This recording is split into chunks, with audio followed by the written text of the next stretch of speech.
Welcome to episode 45 of LearnAbout.tech, where in 5 minutes or less we promise you'll learn something useful to master your technology. Now, at the request of our audience, I'm doing yet another video on Bitcoin. The surge of a Bitcoin to exceed 10,000 US dollars is a shock to some of us, while many just keep riding the wave of mutual hallucination. But as the world wakes up to the reality that our future, rich or poor, east or west, north or south, will have blockchain technology presence in every aspect of our lives, it's natural not to want to be left out from investment opportunities. So this video is not a prophecy of what's coming next, but it is going to provide one important distinction for you when it comes to blockchains: commodity versus utility. Now, Bitcoin is a blockchain, Ethereum is a blockchain, Litecoin is a blockchain. They are all independent of each other. Oh, and there are over 300 more that have more than $1 million US each in market capitalization.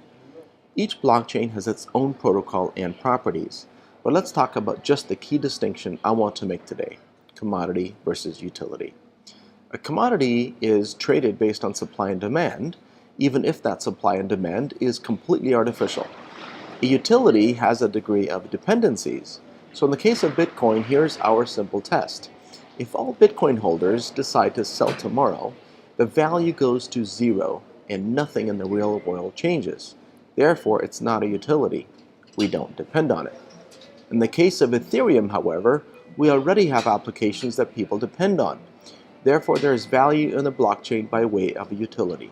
Smart contracts are already being executed on Ethereum in businesses that are forever adopting this way of conducting non-monetary transactions even.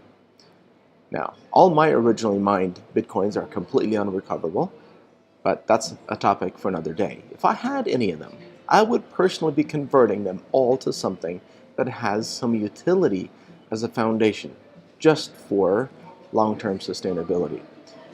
So, blockchain technology has some interesting characteristics, and one of them is that it's an excellent store of value system.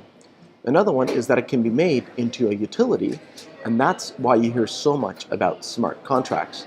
Today's blockchains can mine new tokens or new coins through proof of cryptographic work. And that's one of the reasons why investments like NVIDIA, who makes graphic cards that perform these cryptographic calculations very efficiently, has also proven to be so successful. They provide the hashing power for miners to produce this proof of work. However, you should see how environmentally unfriendly this kind of proof of work is when it comes to this type of blockchain. Bitcoin mining, for example, consumes more energy today than 159 countries. So this isn't all good, and that's why we'll see great innovation in this space for years to come. I hope you enjoyed these thoughts, and see you again next week.